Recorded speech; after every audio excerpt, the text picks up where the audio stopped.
슬기로운 단도박생활 가족 여러분, 안녕하세요. 상담하는 남자입니다. 얼마 전 유튜브를 보는데 유튜브 알고리즘이 저를 영화 타짜로 안내하였습니다. 영화 타짜는 제가 굉장히 좋아하는 영화인데요.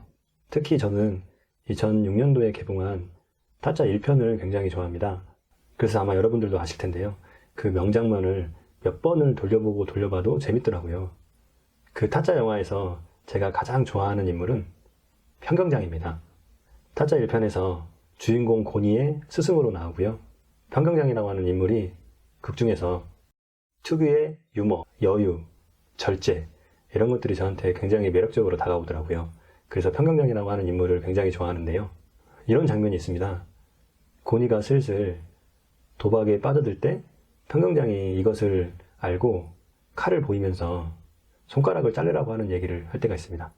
그래서 고니가 그 이야기를 듣고 칼을 가지고 가서 손가락을 자르려고 시도를 하다가 도박 세계에서 또 가장 유명한 아귀를 만나는 장면이 있습니다.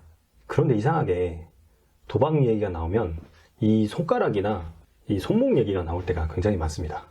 제가 약 10여 년 전 인터넷 중독 상담을 시작으로 상담을 시작하게 되었는데요. 그러면서 이 도박 중독 분야로 넘어오게 됐습니다. 제 지인들이 제가 도박 중독에 대해서 상담을 하고 있다고 하면 하나같이 공통적으로 하시는 말씀이 있습니다. 이 말이 사람들이 평소에 도박 중독에 대해서 얼마나 부정적으로 인식을 하고 있는지 대표적으로 보여주는 말이라고 생각이 드는데요. 바로 그 말은 도박은 손목을 잘라도 못 끊는다더라, 이런 말입니다. 이런 말을 여러분들도 한 번쯤은 들어보셨을 텐데요. 여러분들은 이런 말을 들으면 어떠신가요? 무섭지 않으신가요? 저는 이런 말을 들으면 도박 중독을 못 고치는 것 같아가지고 심장이 막 두근두근 걸리고 떨리더라고요. 그래서 도박 중독을 못 끊는 것처럼 생각을 하고 도박에 빠지면 죽어야 끝난다라고 이렇게까지 말하기도 합니다. 이런 말을 들으면 도박 중독 상담사로서 굉장히 안타까운데요. 물론 도박 중독 치료가 그만큼 어렵고 힘든 것은 사실입니다. 하지만 마치 사람들에게 도박 중독이 치료가 불가능한 것처럼 이해되는 것은 상당히 좀 불편한데요. 그래서 생각을 해봤습니다. 왜 도박 중독은 손목을 잘라도 끊을 수가 없는 것일까? 이런 이야기가 왜 나왔을까? 이런 생각을 해보게 되었습니다. 그래서 인터넷으로 여러 정보를 찾아봤는데 신뢰할 만한 내용들을 찾기는 어려웠습니다. 그래서 저 나름대로 고민을 좀 해봤는데요. 왜 이런 말이 생겼을까? 영화 타짜를 보면 도박을 하는 사람들이 기술을 쓰는 사람들이 있습니다. 예전 도박들은 대부분 화투나 카드로 진행이 됐기 때문에 기술을 쓰는 것이 가능했는데요. 그래서 기술을 쓰다 걸리면 그 처벌의 의미로 손가락이나 손목을 잃게 하진 않았는지 이런 생각을 해봤습니다. 아니면 도박의 세계는 승부욕이 매우 강한 세계입니다. 그래서 자신이 뻥카를 들고도 악으로 깡으로 베팅을 하는 경우가 있는데요. 이런 것들이 과장되어서 자신의 신체 일부를 걸고 도박을 하지 않았을까, 이런 생각도 해봤습니다. 그런데 중요한 것은 그 사람들이 도박에서 져서 혹은 기술을 쓰다 걸려서 손목을 잃었음에도 불구하고 다시 도박을 한다는 것입니다. 그래서 그런 경험들이 쌓이고 쌓여서 손목을 잃었음에도 불구하고 도박을 하는 사람들이 계속 보였기 때문에 아마 도박은 손목을 잃어도 다시 도박을 하더라, 이런 말들이 계속해서 전해져 내려오지 않았을까, 이런 생각을 하게 되었습니다. 어디까지나 제 생각입니다. 그런데 제가 주목하는 것은 손목을 잃었음에도 불구하고 왜 다시 도박을 했을까?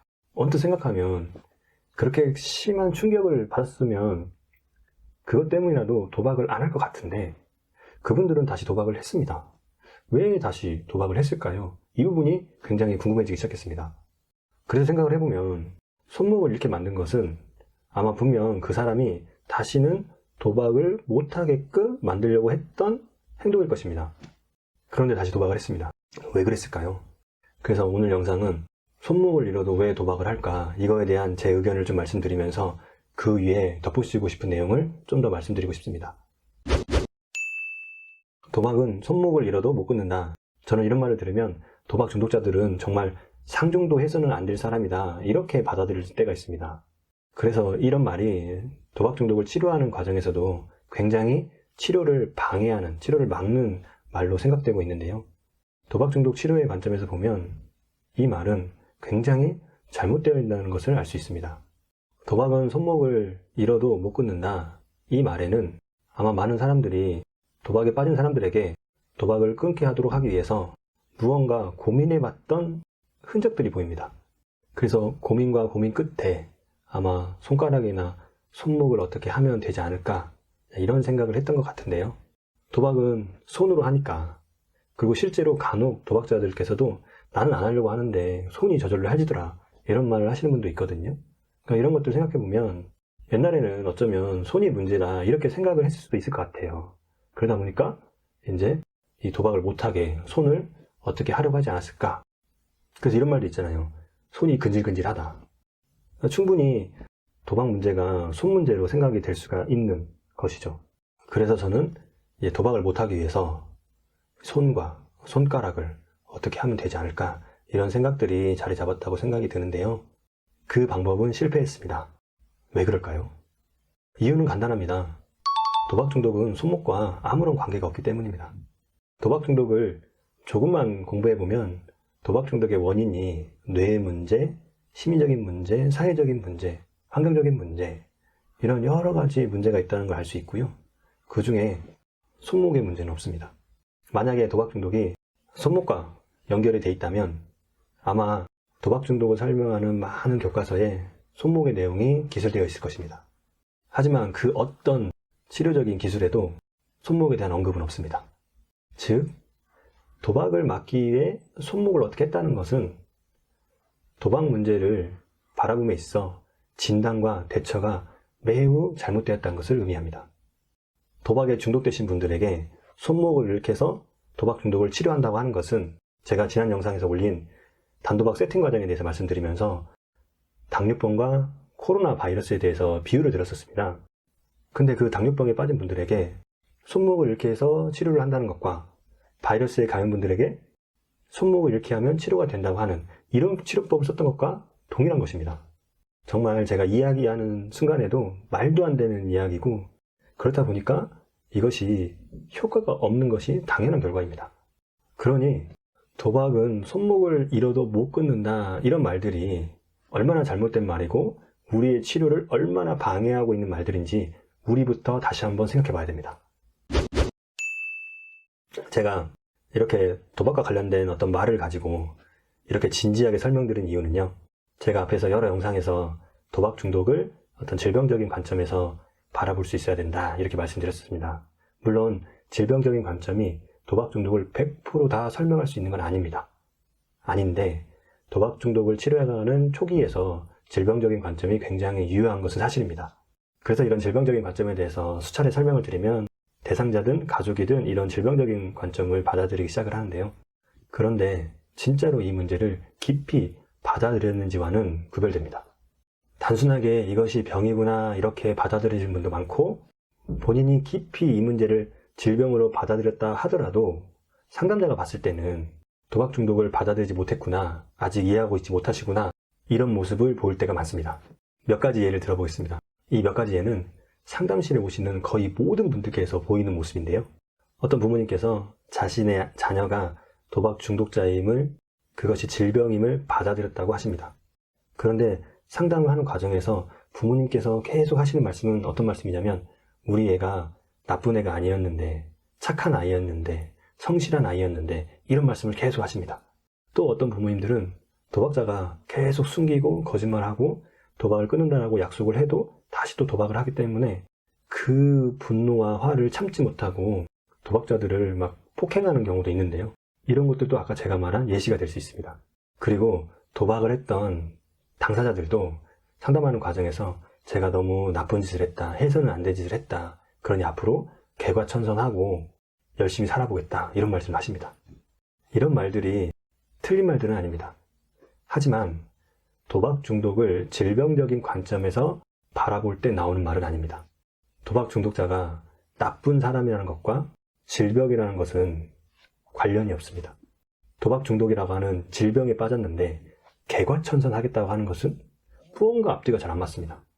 이렇게 도박 중독을 질병으로 받아들였다라고 본인들께서 말씀하심에도 불구하고 실제로는 도박 중독에 대해서 질병으로 받아들이지 못하는 경우도 많고, 그리고 도박 중독을 대처함에 있어 말과 행동을 질병적인 관점에서 하지 못하는 경우가 대부분입니다.